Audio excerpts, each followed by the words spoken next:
Thanks for staying with us right here on Sunrise as we continue this morning. Now, service delivery, maladministration, corruptions are some of the problems that government faces daily.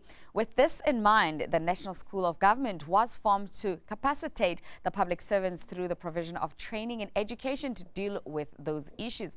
To elaborate more on the mission and the vision of the school, we are now joined in studio by Professor Richard Levin from the National School of Government. You at home can be part of our conversation by giving us a call on 011-447-1742 or 1620.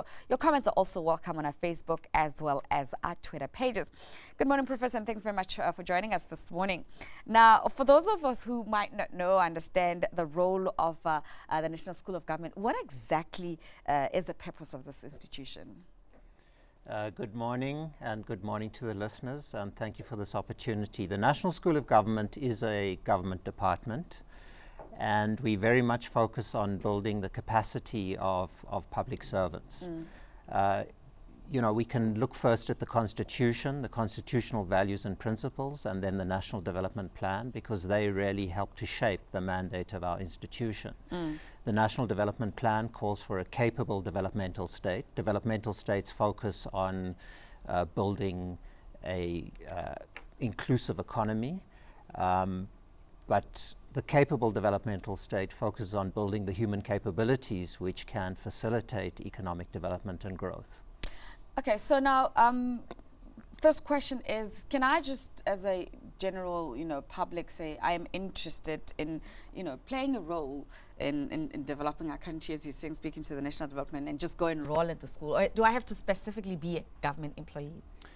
Well, we do focus largely on government employees because the kind of learning programs we put in place are very much applied workplace learning programs. But we do have programs for unemployed graduates and unemployed youth, which is basically called the Breaking Barriers to Entry program, where we try and assist those who aspire to work for the public service to understand the public service better, its application processes, and so on. Okay, so in terms of since the establishment of the school, and it's gone through different phases, and me and you were talking about that off air, the impact that it has had, because ultimately it's about government employees being able to deliver service to this state that we're talking about. Have you been able to gauge the impact? Well, that is a complicated question, but certainly we try to. We really deal more at the outcomes level, because we try and assess changes in behavior from employees who have gone through our programs.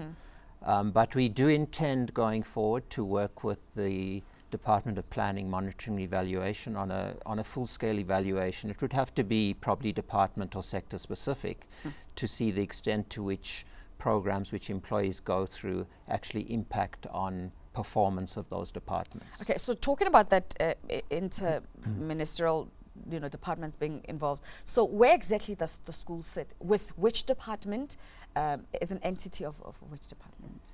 Well, we are a fully fledged department within the Ministry of Public Service and Administration, so we report to that Minister of Public Service and Administration.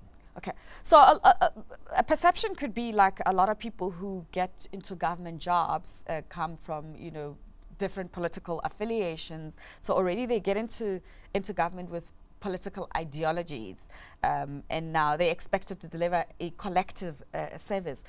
Is this something that you tackle within the school? Look, our focus is on the constitutional values and principles of public service and administration, and those really have two dimensions to them. There's a set which deal with accountability issues and compliance issues, transparency issues, efficiency and effectiveness, but then there are the kind of very exciting ones which deal with the people. So public administration, public service must meet people's needs. It must be development oriented, and it must be participatory in its approach. So we do have relevant programs which teach basic tenets of good governance and ethical behavior, and we also have programs which look at how public servants can serve the public much better. So we have a customer care program that we are rolling out now. It's a blended delivery mode, so there's online components as well as face-to-face components. And I think that's increasingly going to be the dominant delivery mode of our institution. Okay, service delivery being the key word there. So we asked our viewers as well, to share their thoughts on how this could impact that, because that's really the major concern. So let's find out. Of course, Mark is joining us with that those Facebook comments to let us in on what our viewers had to say. Mark? Yes, indeed. Good morning. We asked our viewers on Facebook, we said, in your view, has public service delivery improved their services? Share your experiences, basically. And, Mahabashele says, in my view, Tshwane Townships, we are going backwards. I report error. They just cancel without fixing. They say resolved. When I disagree, they keep quiet. Blessing saying, as much as social workers from the Department of Social Development are embarking on strikes and total shutdown of office countrywide since Monday and still continues, that does not mean service delivery will improve, but instead it will be worse. Tebogo saying it's not even looking like it can improve anytime soon. Just looking around, all you realize that our leaders are the cause of our stress. Just a day ago in Lichtenberg, people were striking and Pakistan shops paid for the sins of local government. And then finally, I must say there's one positive. It's Arthur Angry Bird saying, I personally think it has improved in most, i.e. housing, roads, water and electricity, but still a long way to go, a long walk to freedom, he says. So those are just some of the views shared from the viewers. It seems a general sentiment. A lot of people not happy, but there are a few people who are saying we are making some progress. Sure. And just your thoughts on that?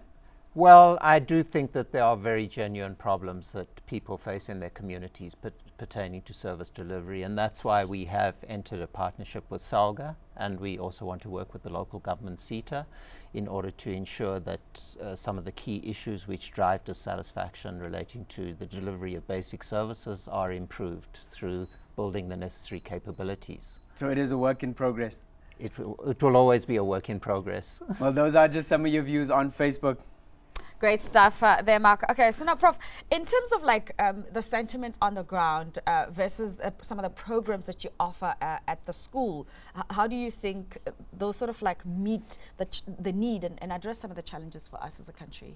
Look, we definitely need to master the basics in South Africa in terms of the public service. The public service has undergone major, major transformations. Our policy framework and legislative framework is actually very, very advanced.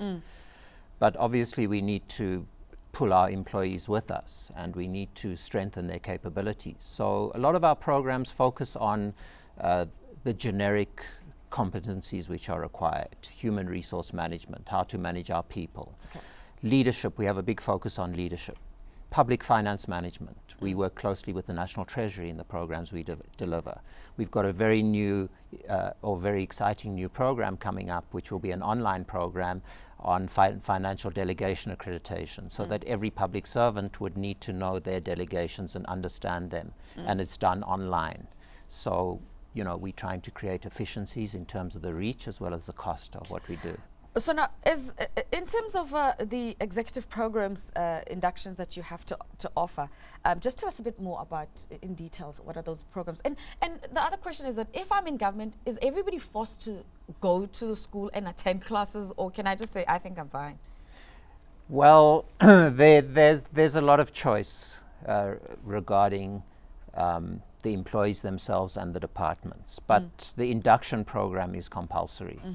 And there's been a big focus to try and get the induction program right over the last 5 years or so. What does it entail? Well, the executive induction program, which I think you've asked specifically about, is really looking at your top level. It's looking at your directors general, heads of department in provinces, and deputy directors general. And you can't really take people like that out of the workplace for a long period. So we have an online component which forces them to look at themselves and their institutions, and then they come to a lockdown session, which is about 3 days long, where we bring in speakers from universities to talk about the context of government in society. We have very practical exercises about tasks that they would need to do as leaders of their institutions, including answering parliamentary questions. And then we have representatives from the Office of the Auditor General, as well as the Department of Planning, Monitoring and Evaluation in the Presidency, coming to talk about some of the key transversal issues that they need to understand. Okay, but that is a high level. But what about the person at the home affairs, at reception, at the general Look, worker we've who's inducted who's their this face? year, Yeah. this financial year, we've inducted over 30,000 new public servants. And that takes them through the basics. The constitutional principles are fundamental to understand what is the responsibility of a public servant. How do you make them patriotic? How do you make them effective? How do you make them efficient? How do you motivate them? How do you make them inspirational?